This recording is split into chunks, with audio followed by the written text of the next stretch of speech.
그 다음에 154에 가보시면 그 지역 지구안에서 건축물이라는 주제가 있는데, 그 제목보다는 바로 그 밑에 있는 제목인 면적 제한.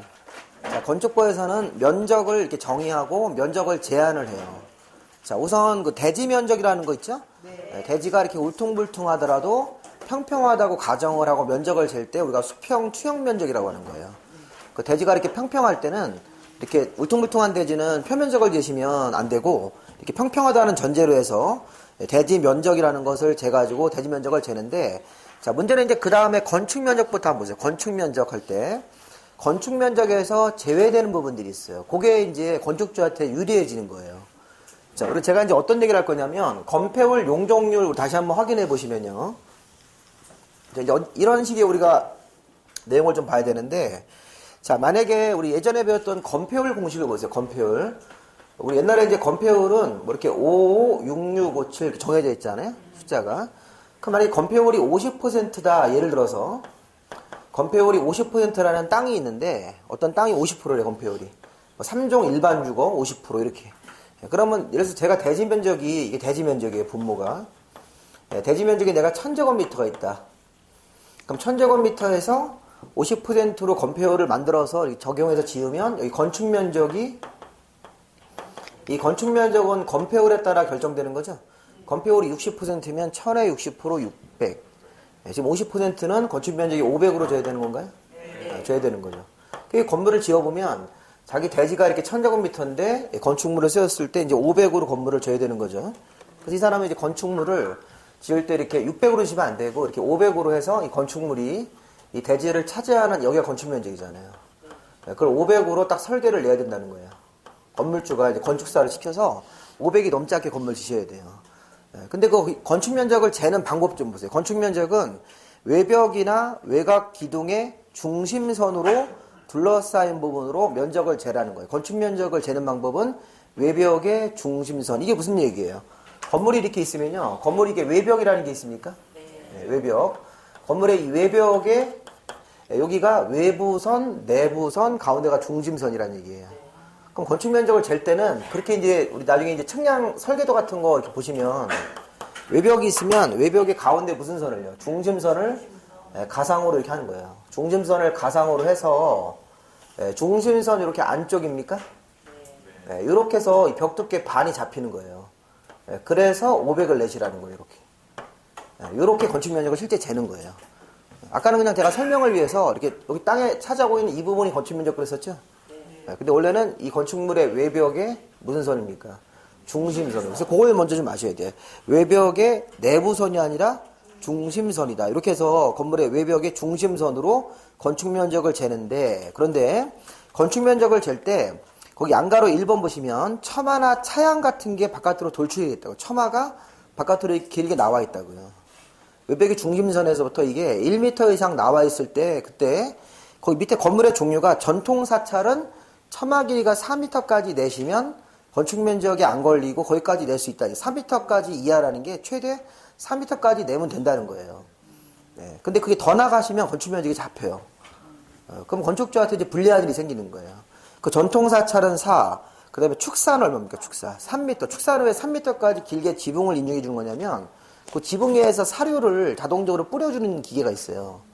그 가축들이 우리 저 소들이 이렇게 사육할 때 옛날 거 말고 새로 짓는 축사는 이렇게 소들이 밥 먹을 때 앞으로 이렇게 고개를 디밀죠. 그럼 거기 이제 여물통 같은 게 있잖아요. 거기다 위에서 기계가 사료를 쭉 뿌려줘요. 배합 사료, 옥수수 같은 거 이렇게 해가지고. 우리나라 한우가 왜 맛있는지 아세요? 우리나라 종자가 좋은 게 아니라 옥수수를 먹여서 그래요.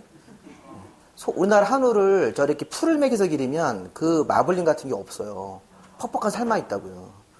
옥수수를 먹이면 거기 기름이 많이 끼는 거예요. 그거 먹으면 맛있다고 그러죠. 그러면 그거 먹으면 몸에 안 좋은 거예요. 옛날에 그래도 우리나라하고 저기 일본 놈들 그 와규 있잖아요. 와규. 거기도 보면 기름 되게 많잖아요. 그게 먹을 때 되게 고소하다고요. 그래서 이게 사료가 옥수수 먹으면 그런 거예요. 인공사료. 근데 걔들을 저기 대관령 목대에서 풀에서 길러 먹여요. 이렇게. 산을 그 길러보세요. 그러면 살 이렇게 보면 기름 거의 없어요. 살밖에 없다고요. 그럼 먹으면 엄청 퍽퍽하죠. 더럽게 맛없네 이렇게 된다고요. 그러니까 우리나라 하루가 그게 본질이에요. 그게 진짜 사실이라고요. 그래서 그 마블링 많은 게 그 사료. 그래서 저 외국의 옥수수 값이 올라가면 우리나라 한우 값이 올라가요. 사료 값이 비싸지기 때문에. 그래서 이 옥수수, 한우가 왜 옥수수랑 연동돼 있어요, 가격이. 세계에서 옥수수 만약에 기근에 들거나 메뚜기가 창궐해가지고 옥수수가 만약에 흉년 들면 그러면 우리나라 한우 값이 바로 올라갑니다. 그렇게 됩니다. 한우, 축사, 사료 비축량이 없으면. 그래서 이게 세계 경제가 미국이 기후가 대재앙이면 우리나라가 영향을 받으니까요. 그래서 이게 한우 먹을 때 이게 옥수수 먹는구나 이렇게 생각하시면 돼요. 옥수수 사료 먹인 겁니다. 이게. 근데 어쨌든 간에 축사가 옥수수 사료를 이렇게 뿌려주려면 위에 기계가 어느 정도 이게 돌출이 돼 있어야 된다고요. 그래서 걔들이 이렇게 요즘에는 이제 축사 가보면 이렇게 노래가 나와요, 노래가. 학교 다닐 때 점심 먹을 때 노래 나오지 않습니까? 점심 먹으러 오라고. 그럼 소들이 그쪽으로 고개를 막 들이면서 그때 이제 똥을 치우는 거예요. 기계가 바닥에서 이렇게 기계가 움직여가지고 똥을 쫙 치워버립니다. 그렇게 하는 거예요. 그렇게 해서 요즘에 축사를 운영하시더라고요. 그게 되게 비쌉니다. 그거 할 때 이제 설치할 때. 그것 때문에 이게 3m를 주는 거예요. 그 이제 중요한 거는 나머지 한옥은 2m고 기타 건축물은 1m인데 제가 이제 거기 4번에 충전시설 이런 것들은 보지 마시고 공동주택 같은 게 이게 충전시설이라는 게 요즘에 전기차 이것 때문에 또 충전시설을 설치할 수 있게 해준 건데 중요한 건 뭐냐면 이거예요. 아까 제가 이 건물을 지을 때 보세요. 이게 건축면적이 제가 500으로 냈습니까? 네. 본 건물을 건폐율이 50%라서. 근데 이게 만약에 제가 차양을 이렇게 낸 거예요. 차양을. 이 처마나 차양 같은 게 이거지 않습니까? 이거? 네. 그럼 제가 이게 만약에 사찰일 때는 이 처마길이 여기서부터 4m까지 나가면 정상적인 처마 길이란 얘기예요. 그럼 제가 만약에 5m를 내면요. 사찰 길이를 5m까지 이렇게 냈다. 그럼 이 법을 위반한 거죠. 사찰인데. 그렇게 되면 어떻게 된 거냐면 여기 지붕 끝으로부터 안쪽으로 4m를 들어오는 거예요. 이렇게. 아까 기준이 4m니까. 그럼 여기 1m가 남죠. 그래서 이 1m가 남는 부분도 이게 빈 공간이지만 건축 면적으로 잡는 거예요. 그럼 이 건물은 지금 500이 넘어버리죠. 여기도 또 그럴 테니까. 그래서 지붕을 이렇게 위에서 보시면 1m 더 낸 거예요. 사방으로. 그리고 1m, 5m를 내면 4m 안으로 들어와서 남는 1m가 다 잡히는 거예요. 사방으로. 그럼 이게 건축 면적이 500이 아니라 이제 520이나 530이 돼버린다고요. 그럼 건폐율 위반이죠. 그럼 어떻게 희정을 해야 돼요? 건폐율 위반이면 건축허가 안 나올 테니까.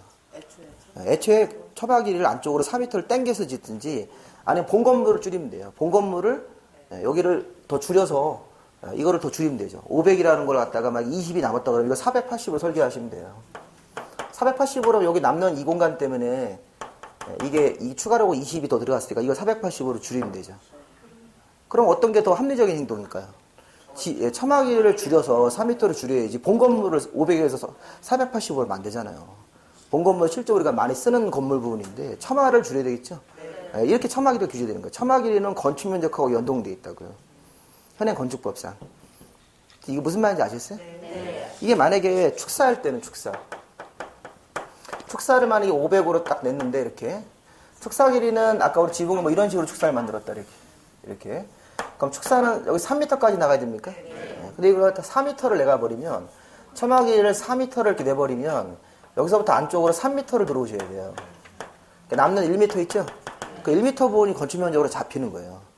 잡혀서 이게 500에서 더 잡히는 면적이 생겼기 때문에. 그래서 그걸 뭐라고 써있나 한번 보세요. 여기 처마나 차형같이 외벽 중심선에서 1m 이상 나와 있다. 어떤 거는 5m 나와 있고 어떤 경우는 3m 이상 이렇게 해서 1m 이상 돌출되어 있을 때는 그 건물의 건축 면적은 돌출된 끝부분으로부터 돌출된 끝 여기 아까 축사가 4m 돌출되어 있으면 돌출된 끝으로부터 안쪽으로 수평거리 밑에 아래 숫자만큼 수평거리를 후퇴한 선으로 둘러싸인 부분 가지고 건축 면적을 재라고 되어 있습니까?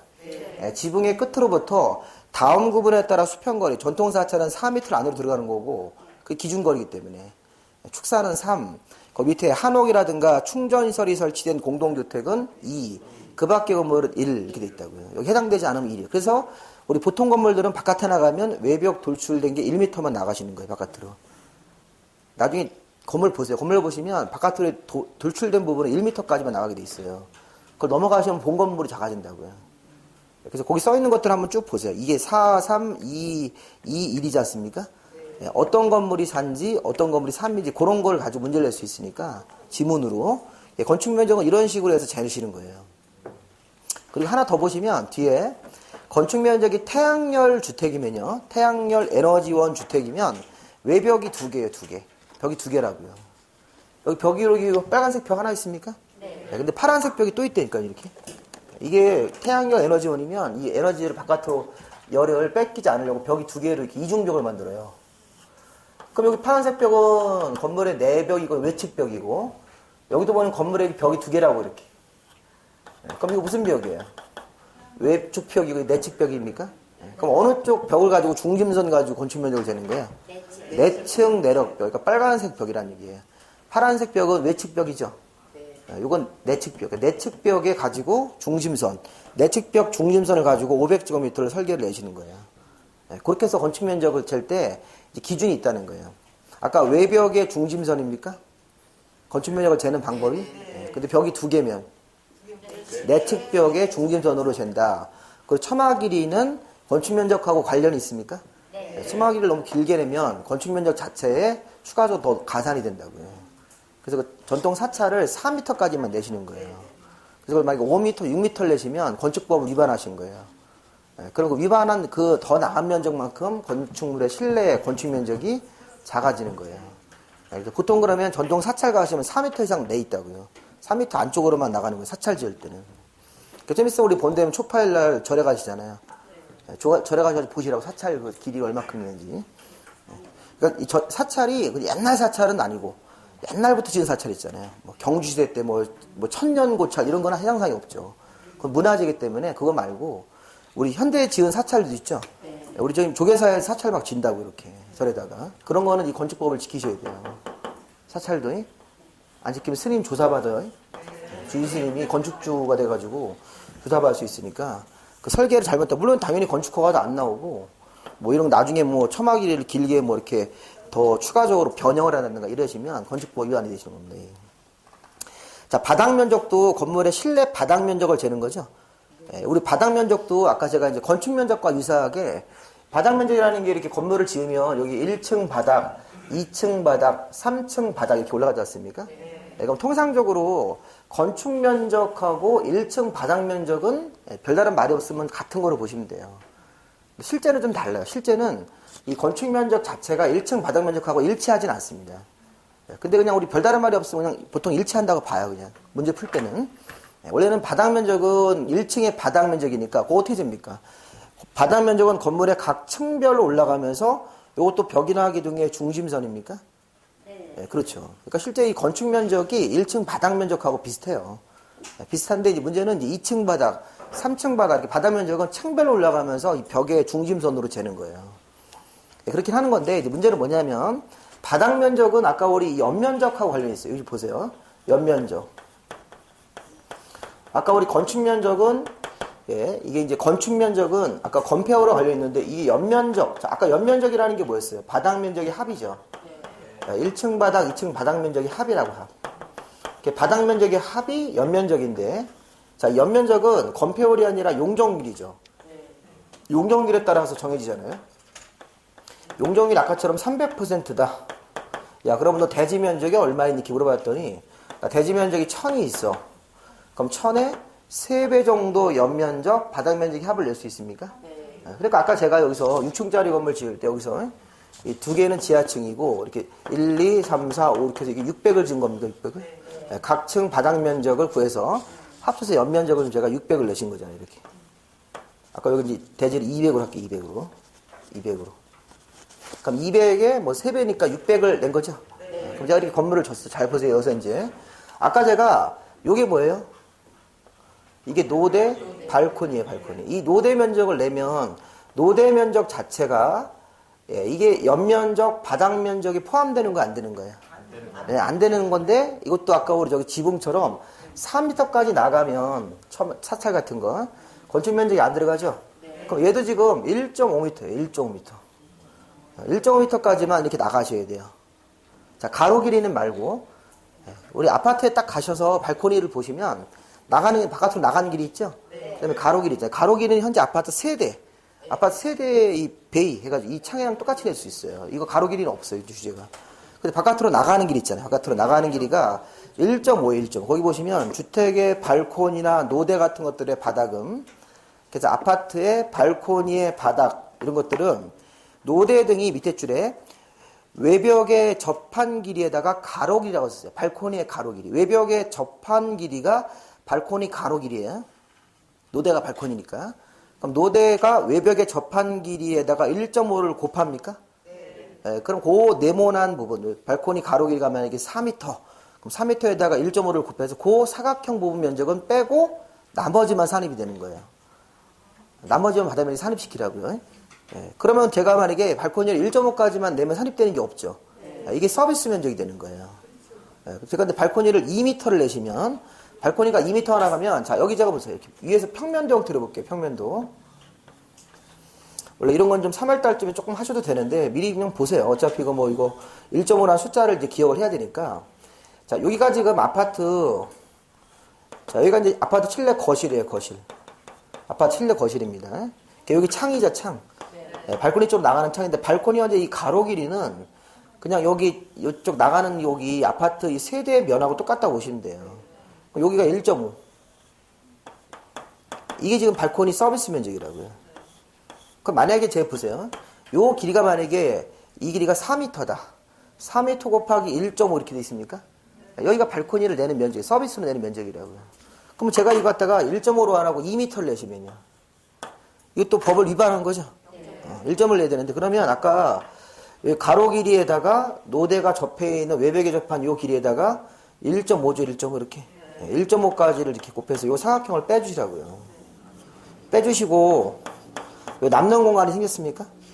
그럼 여기서 이거를 얘기한다면 이쪽 그림으로 본다면 여기가 지금 1.5까지만 나가야 되는데 이걸 2m를 내면 50cm가 남잖아요. 그 남는 면적 요 층별로 다 남게 내시면 그 부분, 그 면적, 50cm라는 그 면적 자체가 여기 들어가는 거라고요. 그럼 이 사람이 지금 600을 더 넘게 진 거죠? 넘게 졌으니까 또 위반이 되는 거예요. 그럼 어떻게 시정하셔야 돼요? 얘를 줄여야지. 여기가 더 나간 만큼을 이걸 갖다가 95로 다 이렇게 빼야 된다고, 이렇게. 이렇게 빼가지고 나중에 100을 맞추셔야 되는 거예요. 이렇게. 그게 바보 같은 짓이죠? 건물 실내를 100을 쓰고 발코니를 1.5까지만 내야죠. 그렇게 하든지 아니면 건물 실내를 뭐 90, 뭐 2, 뭐 90, 뭐 5 이렇게 맞춘 다음에 발코니를 더 길게 내라는 거야. 내고 싶으면. 근데 발코니를 길게 내면 또 여러 가지 또 문제가 되니까 보통 발코니는 이제 건축 회사에 설계할 때 이걸 1.5까지 냅니까? 내시고 가로 길이는 이 발코니 아파트 그 창 같은 그 길이에 맞춰서 세대의 그 길이에 이런 식으로 해서 발코니를 내시는 거라고요. 그래서 발코니라는 거 노대 나오시면 외벽에 접한 길이 얼마까지를 빼주는 거예요? 1.5까지를 빼서 그 부분만 나머지를 바닥 면적 계산할 때 빼주고 남는 공간은 바닥 면적이 산입된다. 이런 식으로 하시고요. 또 밑에 2번도 보세요. 피로티 같은 부분이 있다. 피로티. 자, 피로티 같은 부분이 있을 때는 통행이나 주차장으로 쓴대요. 또 공동주택에는 건물의 용도를 안 따지고 그냥 피로티인데 지금 피로티 같은 거를 내면 아까 제가 보세요. 바닥 면적이라는 거 할 때 보십시오. 1층을 뭐로 만들어서 피로티 기둥을 세우고 벽 없이 여기를 지금 100을 냈는데 여기를 통행으로 주차장으로 쓴다든가 아니면 공동주택에 설치된 피로티일 때는 이걸 바닥 면적에서 어떻게 하겠다는 거예요? 뺀대요. 뺀다.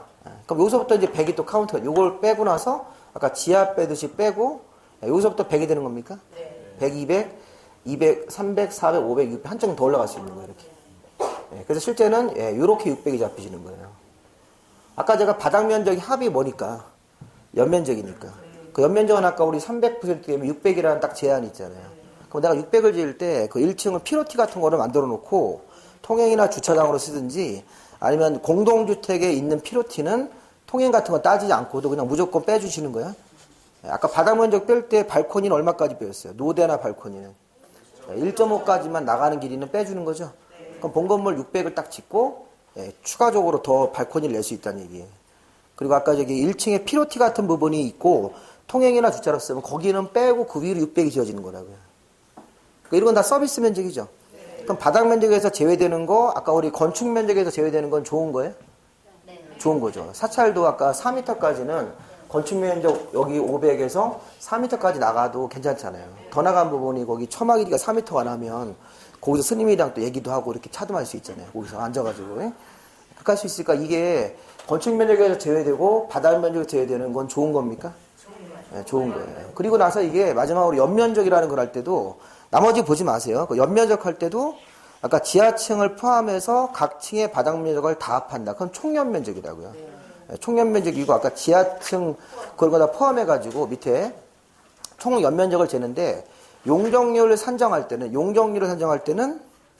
거기 지하층 면적하고 지상에 뭐가 있으면 주차장 면적, 또 아까 제가 초고층 건물의 피난 구역, 그 다음에 뭐 경사지붕 아래 대피 공간 이런 거 있으면 그 용적률 계산할 때 연면적에서 빠집니까? 네. 그 연면적 계산할 때 그 1번하고 2번만 보시면 돼요. 용적률의 연면적 할 때는 그 지하층하고 지상에 주차장 같은 데가 있으면 거기는 빼고 나머지 부분만 가지고도 면적을 계산한다. 총연면적이 아니라 이 정도만 기본적으로 보시면 되겠습니다. 아까 그 높이 할 때는 건물 높이 재는 거, 그다음에 층고 아까 층수 봤죠? 봤으니까 그런 것들은 그냥 참고로 보시면 되겠습니다. 여기까지만 하시면 여기까지. 그 뒤쪽에 나오는 것들은 나중에 하셔도 돼요. 그 뒤에 뭐 특별 건축구역 이런 것들은 나중에 뒤에 가서 하시면 되니까 여기까지는 마무리 하시면 되고 이제 주택법으로 넘어가세요. 그 뒷부분은 조금 어려운 거고 뭐 잘 안 나오는 부분이라서 그 부분은 자 이제 169에서 주택법으로 와보겠습니다.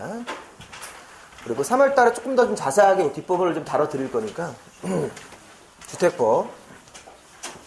자 우리 주택법은 건축법을 쭉 우리나라가 운영을 하다가 주택법을 새로 만든 거예요. 70년대 중반쯤 만들었는데 처음에는 주택건설촉진법을 썼어요. 주택건설촉진법. 근데 이제 요즘에는 주택법이란 법으로 이제 뭐 한참 전에 개정이 돼서 자, 우리가 예전에는 주택이 부족했죠. 예전에 우리가 저기 70년대 막 경제성장을 할 때 주택이 부족해서 그때는 막 아파트 같은 거 막 짓고 막 이러면 뭐 분양이 거의 잘 됐었어요. 우리 현대도 이렇게 옛날에 그 압구정동에 현대 아파트 이런 거 지으면서 처음에는 미분양이었다가 아파트가 막 입소문이 나오고 살기 편하다면서 이제 주택이 부족했기 때문에 그런 주택 아파트 수가 확 늘어서 건설회사가 많이 돈을 버신 거라고요. 경제가 성장을 하면서 중국도 마찬가지고 중국도 지금 성장을 하면서 이제 주택이 항상 부족할 거라고요. 그럼 중요한 거는 아파트를 좀 많이 짓는데 아파트를 짓는 사람들을 규제하려고 주택법을 만든 거예요. 주택법은 거기서 우리가 30개 이상 주택을 건설할 때 제가 이거 일부러 안 지었어요. 아까 우리나라에서 모든 건물을 지을 때 건축법이 원래 모든 건물이에요. 자, 모든 건물을 지을 때 이 건축법에 따라 규제를 받으니까 주택을 짓든 아니면 뭐 상가를 짓든 뭐 공장을 짓든 기타 여러 종류의 건물들을 지을 때는 사전에 건축허가를 받고 이런 시축 같은 공사가 들어가야 된다고요. 근데 여기 주택법은 이 주택 개수를 한 장소에서 30개 이상 지을 때 이렇게 자 우리 주택은 단독주택도 있고 아파트나 연립 같은 공동도 있습니까? 있겠죠. 그러면 주택을 지을 때 단독을 한 번에 30개 이상 짓는 경우도 있을까요? 네, 무슨 뭐 타운하우스 이런 거 조성하잖아요. 건설회사가 타운하우스를 막 뭐 48세대를 져서 이걸 막 분양을 한다고요. 막 미분양 났다가 막 광고도 하고 막 그러지 않습니까? 그것도 경우에 따라서는 뭐 연립주택을 한 동을 진다. 또는 뭐 두 동을 진다. 이런 식으로. 연립을 막 두 동을 지으면 48개. 뭐 이런 식으로 지어진다고. 아파트가 뭐 한 동 지어지면 뭐 40개. 뭐 두 동을 질 수도 있고 여러 뭐 몇천 세대를 질 수도 있잖아요. 우리나라에서는 주택을 짓는 방식이 뭐 개인이 자기가 살 집을 지어서 이렇게 지가 들어갈 수도 있고 아파트를 뭐 단독주택을 막 30개 이상 짓는 경우도 있어요. 뭐 공동주택은 뭐 더더욱이 그런 경우가 있는데 한마디로 이겁니다. 주택을 자, 한 장소에서 한 번에 공사하는 양이 30개 이상 이렇게 주택 건설 사업에 들어가는 거예요. 그럼 주택을 30개 이상 건설을 해서 이 사람들은 이거를 나중에 분양을 하죠. 나중에 일반인들한테 판다는 얘기예요. 이런 사람에 대해서는 건축허가보다 더 까다로운 심사를 적용한다는 얘기예요. 그래서 이 사람은 왜냐면 업자들이기 때문에 이때는 이제 사업계획 승인이란 말 쓸 거예요. 사업 계획을 갖고 와라. 그거 읽어보고 관청이 승인을 내주겠다. 이런 절차가 들어가요. 요게. 그러니까 우리 건축허가 받을 때는 아까 받아야 되는 설계도 심사가 건축허가입니까? 건축허가죠? 이거 우리가 설계도 심사라고 그래요. 자, 건물을 건축하거나 대설할 때는 원칙적으로 건축허가를 받아서 설계도 같은 것들을 쭉 내가지고 건축허가 심사를 받는다고요. 근데 주택을 30개 이상 지을 수 있다는 분은 자, 설계도 심사를, 이거 똑같은 설계도 심사예요. 자, 건축허가라고 합니까? 사업계획 승인합니까? 사업계획 승인 이렇게 이제 개념을 잡으셔야 돼요. 근데 요 내용이 다시 또 우리 그 주택법에 거기 지금 169페이지 원 거기 내용을 보시기 전에 앞쪽에 또 개요를 한번 좀 잡으세요. 개요만 잘 잡으셔도 오늘 이제 학원 오신 보람이 있으신 거예요. 이 개요를 못 잡으시면 주택법의 그 파트가 뒤쪽으로 넘겨보세요. 로마자 이게 8페이지죠? 8페이지. 이렇게 써있는 게 로마자 8입니다. 이게. 이렇게 써있는 거예요. 이거 로마인도 아닌데 로마자라고 페이지를 적어가지고 그 주택법에 이렇게 시키지 않은 일을 해가지고 제가 편하게 애를 먹게 해가지고 그러는데 그거 보면 주택법에 용어 이렇게 있지 않습니까?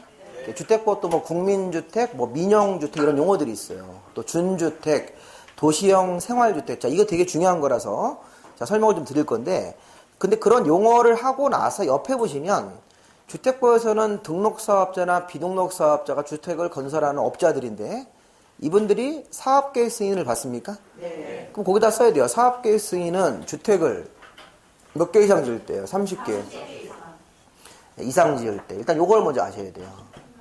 주택을 30개 이상 지을 때는 사업계획 승인이라는 이 심사를 받아야 된다는 거예요. 설계도를 내가지고 주택을 내 30개 이상을 지을 건데 이게 안전한지 좀 봐주십시오. 이렇게 하는 거예요. 기준에 맞는지. 그럼 이제 중요한 건 제가 사업계획 승인을 받으면 그 다음에 여기도 착공신고 하네요. 네, 착공신고 하기 때문에 이게 건축법을 따라서 하는 거라고 지금.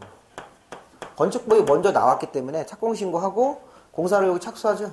네, 그럼 사업계획 승인 받은 업자들은 공사 착수하는데 2년이에요? 5년이에요? 여긴 또 5년을 주는 거예요. 네, 기간을 충분히 주겠다는 거예요. 요즘에 이제 경기가 또 안 좋은 지방 같은 경우는 이 아파트가, 그래서 여기 사실은 사업계획 승인 나오면 아파트 모델하우스가 여기 주택 같은 거 지으면 모델하우스 같은 게 오픈을 해요. 모델하우스도 별도로 이렇게 절차를 밟아서 오픈하면 그 모델하우스를 짓고 나서 한 일주일 만에 다 분양됐어요. 다 분양. 다 분양되면 이렇게 5년까지 가야 하는 거예요. 안 가고 이게 분양이 다 되면 계약금이 들어오잖아요. 그 계약금 가지고 사업계획 승인 받을 때 주택을 지을 땅에다가 바로 공사를 시작하는 거라고요. 주택을 지을 대지는 확보를 좀 해놨다고요. 건설회사가 땅을 확보해놓고 나서 사업계획 승인을 받는 거예요. 사업계획 승인 떨어졌는데 떨어지고 나서 바로 분양까지 다 끝났다. 분양이 잘 된 거죠. 그렇게 되면 경기가 좋은 거죠. 그럼 바로 이제 착수를 한다고요. 근데 경기가 안 좋으면 미분양이 됩니까? 모델하우스에서 미분양되면 뭐 기본적으로 뭐 1년, 2년은 기본이잖아요. 모델하우스에서 막 3년 이렇게 되더라도 이게 아파트가 분양률이 뭐 30%밖에 안 되고 그러면 기간을 더 주는 거예요. 5년까지. 또 5년 지나고 나서 계속 사업계획 승인 받고 착공은 못 들어가는 거예요. 건설회사가 아파트가 분양이 돼야지 착공하죠. 그러면 만약에 분양이 안 된 상태에서 착공부터 해가지고 완공을 시켜놨어요. 그때는 계속 미분양이에요. 그럼 우리 뭐라고 그래요? 완공 후 미분양. 이게 더 심각한 거죠. 완공 후 미분양 되면 그거 어떻게 할 거예요? 그게 이제 완전히 이제 아파트 들어올 사람이 없는 아파트라고죠.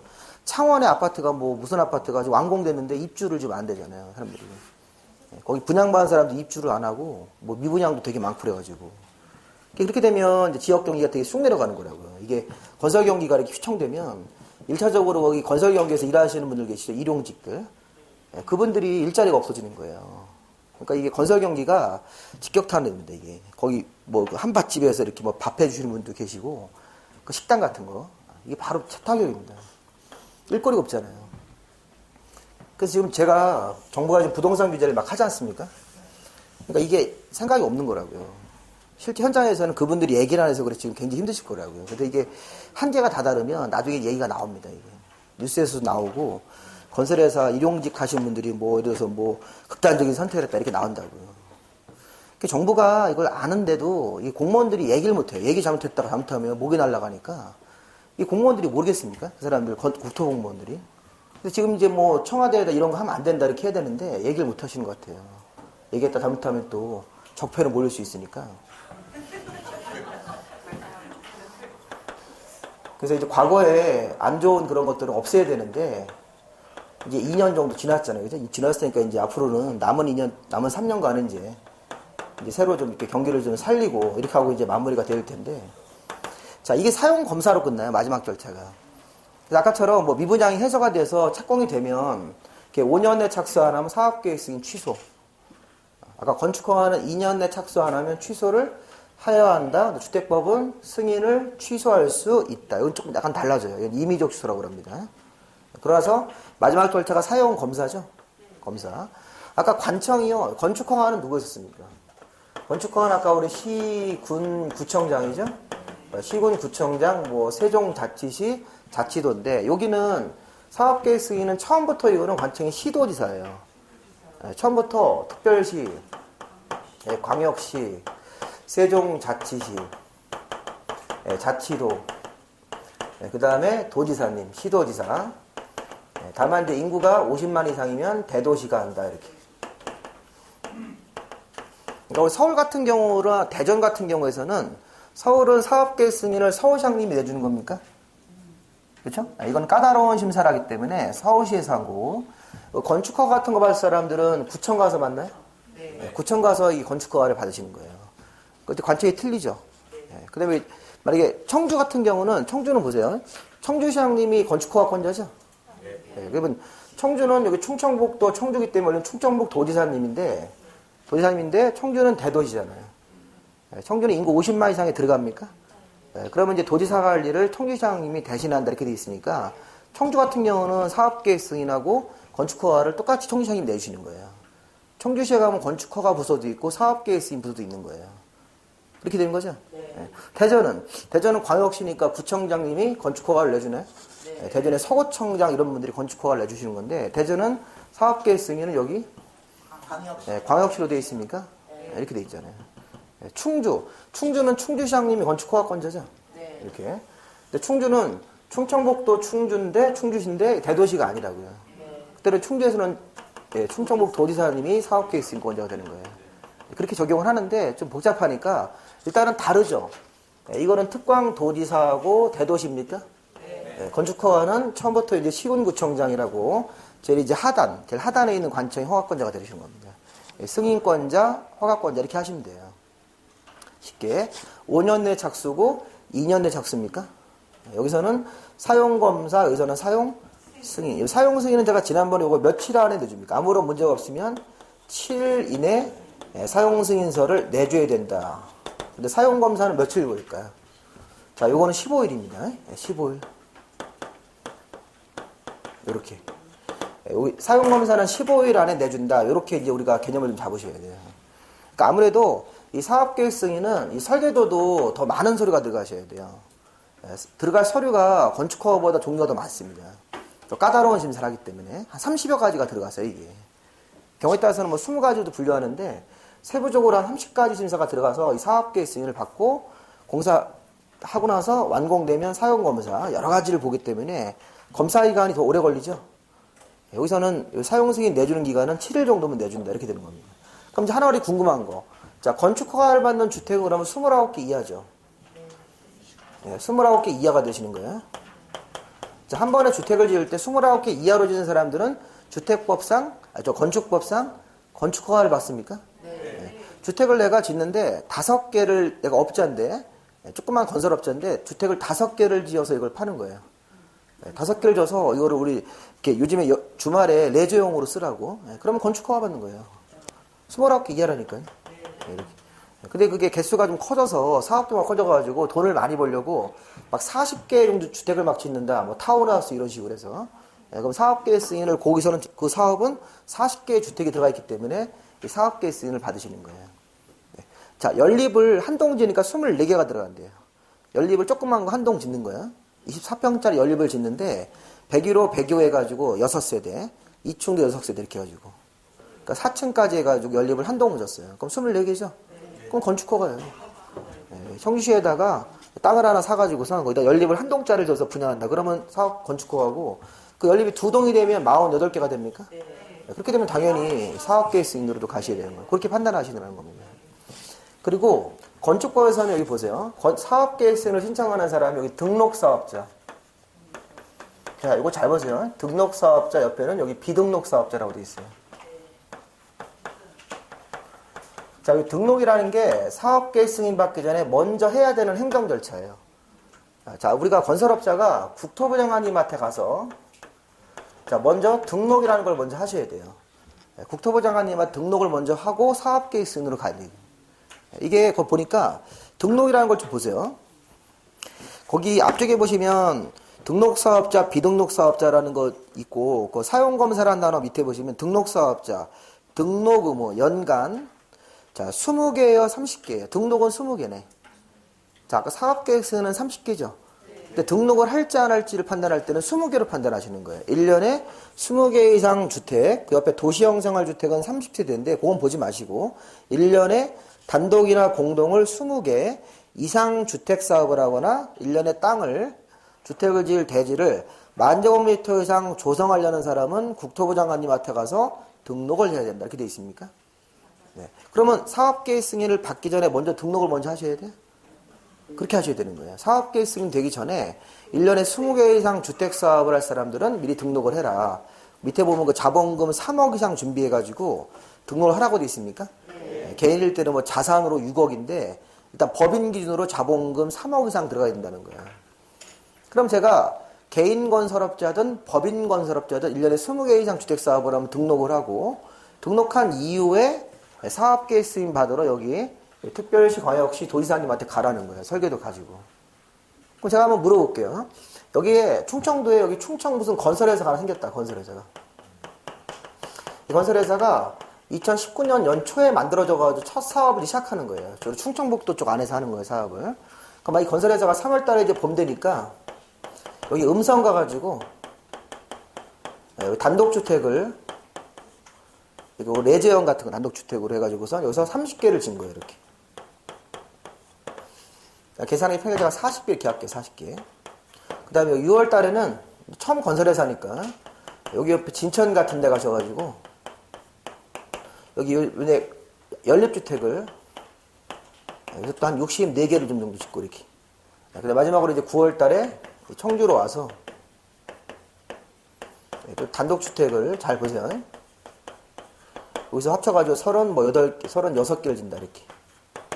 자, 그럼 한번 잘 보세요. 이 건설회사가. 이게 건설회사가 사업할 총량이라는 거예요. 그럼 이 건설회사가 아까 사업계획 승인 받기 전에 이 등록을 해야 되는 사람이에요? 등록을 안 해야 되는 사람이에요? 등록은 1년에 20개입니까? 그럼 이 사람은 지금 1년에 몇 개 할 거예요? 2019년 1년 전체를 따지니까 여기 지금 40개에다가 이거 몇 개예요? 64개에다가 이거 36개 합하시면 여기 100개죠? 100개에다 140개네? 그럼 1년에 140개를 지으니까 당연히 사업계획 승인이 되는 거예요. 사업계획 승인 되는 거죠? 요걸 좀 개수를 좀 줄여서 제가 좀 다시 한번 설명해 볼게요. 요거를 만약에 이걸 뭐 예를 들어서 16개만 이렇게 해볼게요. 16개. 이렇게 하더라도 지금 보시면 이렇게 합하시면 요거 80개입니까? 네, 80개고 요거 이제 120개가 되는 거예요. 일단 이렇게 한번 해볼게요. 왜냐하면 일단 이 사람이 120개를 주택을 진다. 그러면 당연히 사업계획 승인 요 받기 전에 등록을 먼저 했었어요. 1년에 20개, 그러니까 등록이라고 하는 것은 1년에 20개라는 게 웬만하면 다 받으러 오란 얘기예요. 뜻이. 1년에 20개 이상 사업하는 사람들은 등록하러 와라. 이 사람 120개죠, 총. 그럼 보세요, 이제. 이 사람이 2019년도에, 그래서 1월 말에, 자, 1월 말에 이 사람이 등록을 다 했어요. 등록은 국토부 장관님한테 가서 합니까? 네, 국토부 여기 이제 세종시에 있잖아요. 그 세종시에 직접 가서 등록하고 온 거예요. 네, 그러면 이제 3월 달이 돼서 여기 음성 가서 땅을 확보한 다음에 단독을 몇 개 지래요? 40개 진 거예요. 40개. 그럼 이 사람은 당연히 사업계획 승인 받으러 가야 되겠죠, 이렇게. 네, 이렇게 가고 또 6월 달에 요 사업계획 승인 받으셔야 돼요. 여기 진천 가가지고 또 땅을 확보한 다음에 64개로 연립을 진다고요. 그럼 사업계획 승인 받으러야 되는 거죠? 30개 이상이니까. 네, 그럼 여기서 청주에서 16개를 지으면요. 이게 건축허가 되는 거예요. 아까 제가 여기 등록한 사람이 사업계획 승인 받는 게 보통인데 등록한 사람이 이쪽으로 갈 수도 있다는 거예요. 이렇게. 아까 16개를 지니까. 네, 여러분들 지금 보실 건 뭐냐면 등록은 연간이란 말로 써 있습니까? 근데 사업계획 승인 받을 때 사업계획 승인은 그냥 한 번에 이렇게 한 번에 공사하는 양을 따지는 거예요. 여기 진천에서 6월 달에 몇 개 질 거냐. 여기 6월 달에 이거 짓는 개수입니까? 그러니까 사업계획 승인은 연간이란 말 안 쓴다고요. 사업계획 승인인지 건축허가인지는 한 번에 공사하는 양이 한 장소에서 몇 개 지을 거냐. 그렇게 그것만 가지고 판단하시는 거예요. 등록을 할 때는 연간으로 해가지고 총량을 따지시는 거예요. 그래서 우리 학계로 해도 이런 용어가 비슷한 게 있잖아요. 저량, 유량 이런 개념 있잖아요. 저량이라는 통계는 한 시점에 따지는 거죠. 그러니까 이 대표적으로 사업계획 승인이 저량이 한 시점에 몇 개 질 거냐. 유량이라는 건 기간으로 잡는 거죠. 예, 기간으로 잡아서 연초부터 연말까지 20개 이상 이런 게 유량 개념이잖아요. 학교 시간에 배운 개념들을. 그래서 그런 개념을 비슷하게 적용하셔야 돼요. 등록을 할 건지 안 할 건지에 대해서는 그럼 등록을 제가 1년에 19개만 지으면 등록해야 안 해요. 안 하는 사람이 여기 좀 30개 이상 민간 건설업자가 나는 20개 이상이 아니라 19개 이하로만 사업한다고 그러면 그냥 등록 안 하고 사업계획 승인도 안 받는 거겠죠? 사업계획 승인도 30개 이상부터니까 안 받고 19개만 하겠다. 한 번에 2개 짓고 끝내고 여기 또 2개 짓고 이런 식으로 막 돌아다니면서 막 짓는 거예요. 그럼 이 사람들 그냥 건축허만 받으면 되는 거죠? 네. 이렇게 가면 되는 거고 1년에 20개 이상이 되면 일단 등록하러 와야 되고 그 다음부터 이제 사업계획 승인을 갈지 건축허 한지는 그 상황에 맞게 판단하셔야 돼요. 그렇게 하시라는 겁니다. 그래서 근데 여기 이제 비등록 사업자가 뭐냐면, 자, 비등록 사업자 옆에 보세요. 비등록 사업자는 1년에 20개 이상 하더라도, 이렇게 뜻이에요. 자, 등록이라는 게 아까 1년에 20개 이상 주택 사업하면 등록을 합니까? 근데 비등록 사업자는 1년에 20개 이상 사업하더라도, 예, 또 추가적으로 등록 안 하는 사람이 있다. 왜? 국가나 공기업이기 때문에. 자, 우리가 국가나 지방자치단체하고 토지주택공사는 공기업이죠. 예, 이런 공기업들, 우리 토지주택공사나 지방공사는 1년에 20개 이상 하더라도 등록하는 사람에서 빼주기 때문에 이것도 비등록 사업자가 되는 거예요. 비등록은 1년에 몇 개 이상 지을 때 민간인들이 19개 이하로 지으면 민간인들은 비등록하는 거죠. 네, 그걸 먼저 해석하시고 여기서 말하는 비등록 사업자가 시험 문제 나올 때는 이 비등록은 자 지금 주택사업을 1년에 20개 이상 하는데 등록하는 거에 대한 예외라는 거예요. 예외. 예외죠. 1년에 20개 이상 하더라도 국가가 군인 아파트 질 때, 우리 국가는 누구예요? 국방부. 자, 우리 국방부가 군인 아파트 짓는 사업 하죠. 군인들 아파트 1년에 만약에 뭐 10,000세대를 짓는다 이렇게 할 수 있어요. 군인들, 직업 군인들을 위해서. 그럼 1년에 아파트를 10,000개 짓는데 등록할 필요가 없다. 원래는 해야 되는데 예외로 빼주겠다는 얘기예요. 그렇게 해석하셔야 돼요. 지방자치단체가 공무원들을 위해 집을 지을 때 이렇게. 아니면 여기 토지주택공사 있어요? 네, 그 다음에 여기 지방공사, 뭐 서울시 SH공사 같은 사람이 주택사업을 하는데 뭐 분양이나 임대 같은 걸 해가지고 옛날에 토지공사가 많이 지을 때는 5만 개를 지어요. 1년에 5만 개를 짓고 요즘엔 조금 줄었어요. 요즘 뭐 4만에서 뭐 3만 5천 진다고 하시더라고요. 그 아파트를 3만 개를 짓는 거예요. 토지공사가 1년에. 막 4만 개를 짓고 이러면 사업계획 승인 받아야 되는데 이거 등록을 할 필요가 네, 없다. 두 번째가 뭔가 두 번째는 여기 공익법인이라고 되어 있습니까? 자, 우리 공익법인은 집이 없는 사람들, 가난한 사람들을 이렇게 선택해서 집을 지어주고 무상으로 주는 법인들이 있어요. 자선단체입니다. 자선단체. 자선단체는 영리예요, 비영리예요?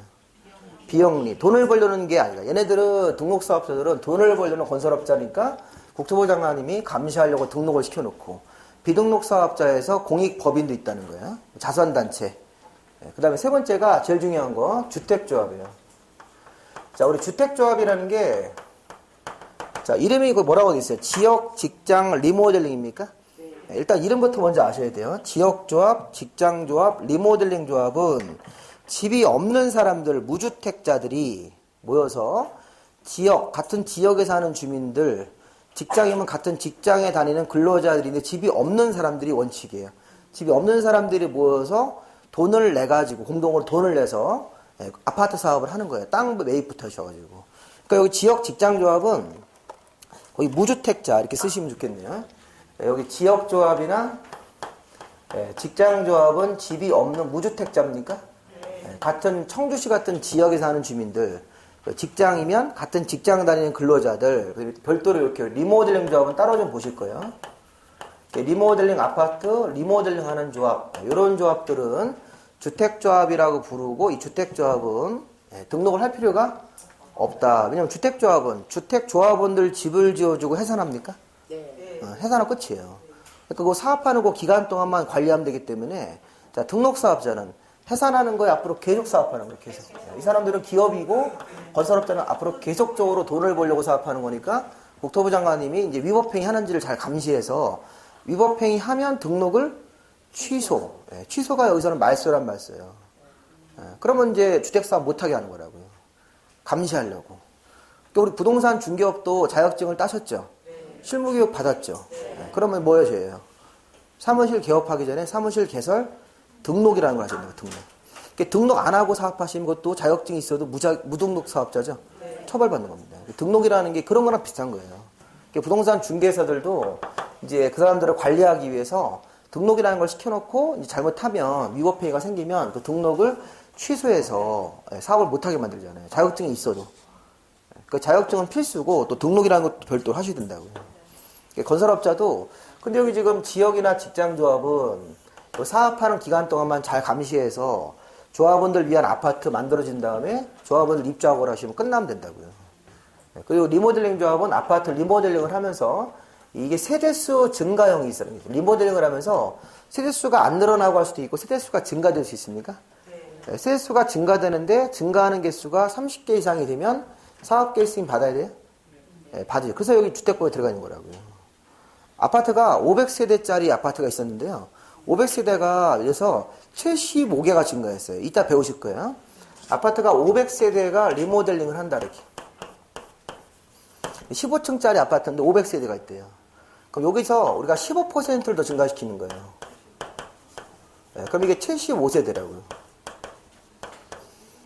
500세대에 10%면 50세대죠? 네. 네, 거의 5%도 추가되기 때문에 25개가 더 얹어져가지고 75개가 더 증가된다고요. 그 아파트가 나중에 몇 개 생깁니까? 이게 더 추가되면, 이렇게 더 추가된다고 봐야 돼요. 추가되면 이게 575개가 된다고요. 그래서 기존에 500개는 이제 고친 거고, 기존 동위에다가 더 위로 얹어져요. 기존 동위에다가 3개까지도 올릴 수 있습니다. 그럼 아파트가 75개가 되면서, 추가되면서 575세가 됐으면, 75세대는 더 지은 거예요, 더? 네, 더 이거 증축을 한 거잖아요, 증축. 그럼 75개를 더 지은 거죠? 그러니까 이게 지금 사업계획 승인에 걸린다고, 여기. 사업계획 승인이 몇 개 이상 주택을 지면 30개 이상 주택이 건설됐잖아요, 지금. 리모델링 공사하면서 그 75개가 더 증가됐기 때문에 75개가 더 지어진 거죠. 그것 때문에 리모델링 조합도 이렇게 사업계획 승인을 받으러 가셔야 돼요. 지역 직장 조합원들 사업계획 승인 받으러 가야 되고, 리모델링 조합도 만약에 세수가 증가되지 않으면요. 리모델링이 세수가 안 증가하면 그냥 500세대가, 기존에 500세대가 이렇게 되는 거예요. 그러면 증가되는 게 없으니까 주택법에 이제 걸리지 않아요.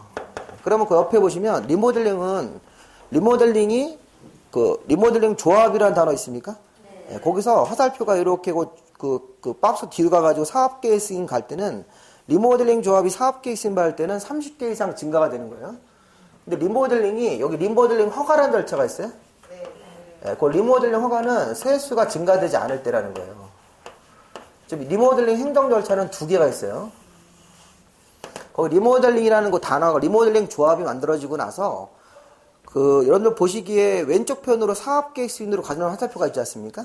그 칸 뒤로 해서 가는 건데 그게 30개 이상 주택수가 지어진 거예요. 그 리모델링 조합을 만든 다음에 리모델링 허가 밑으로 내려간 화살표도 있다는 거예요.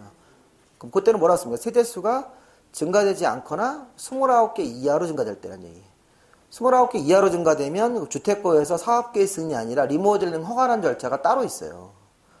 그래서 리모델링은 리모델링 허가 받는 경우도 있고 리모델링 사업계획 승인 받는 경우도 있을까요? 네, 그렇게 2개를 나누셔야 돼요. 리모델링 조합은 사업의 길이 2가지 방향이 있습니다. 리모델링을 하면서 29개 이하로만 증가, 왜 29개예요? 30개 이상 증가가 되면 까다로운 심사인 사업계획 승인으로 가고 29개 이하로 증가해서 뭐 15개만 증가한다든가 이렇게. 아니면 증가하는 게 아예 없어. 증가하는 게 아예 없으면 그때도 리모델링 허가입니까? 네, 이렇게 절차를 2개를 타고 들어가셔야 돼요. 네. 그럼 그 나머지 뭐 지역 직장 조합은 뭐 조합원들을 위해서 무주택자들이 모여가지고 무주택자요. 이 사람들이 돈을 모아서 땅부터 매입한 다음에 지역 주택 사업을 하고 직장 주택 사업을 하고 조합원들이 아파트에 먼저 배정받고 남는 건 뭐 할까요? 일반 분양. 이것도 일반 분양 하는 거예요. 그래서 우리 지역조합 아파트도 나중에 제가 설명을 좀 드릴 테니까 그 원리를 잘 보시고 마지막으로 여기 고용자 있습니까? 고용자? 네, 이게 근로자를 고용하는 자가 회사가 직원들을 위해서 사원 아파트, 그 고용자가 사원 아파트 지어주는 거예요. 회사 내에다가. 또 공장 내에다. 그러면 20개 이상 주택사업에도 등록을 한다, 안 한다? 안 한다. 다시 한번 보세요. 1년에 20개 이상 주택사업을 할 때는 국토부 장관님한테 가서 등록을 해야 됩니까? 네. 그럼 19개 이하로 주택사업하는 업자들은 등록 안 하는 거예요. 19개 이하면 등록할 필요는 없고 그냥 바로 건축하러 가시면 돼요. 그 다음에 20개 이상 주택사업 하더라도 등록을 하지 않는 예외적 비등록 사업자가 있습니까?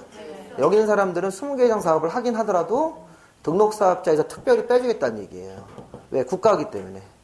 공익법인이기 때문에. 지역조합원들을 위한 아파트 지으니까. 고용자가 사원 아파트를 지어주면 이거는 돈 벌려고 하는 거예요. 직원들의 복지예요. 네, 복지 차원에서 고용자가 회사가 직원들을 위해서 이런 거 사업할 때는 사업계획 승인에서 저기 등록 사업에서 빼주는 거예요. 등록 사업자가 아니라 비등록 사업자를 불려주는 거예요. 그럼 이렇게 이런 사람들이 각각 사업계획 승인을 신청해서 받는 겁니다. 등록 사업자가 등록한 다음에 신청을 하든지 등록 안 하고도 그냥 이런 사람들이 사업계획 승인을 신청해서 완공되면 사용검사 받습니까? 이게 주택법의 기본 개요라고요. 자, 여기까지 일단 해놓으시고 잠깐 쉬었다가 이제 설명을 좀 드리겠습니다. 또.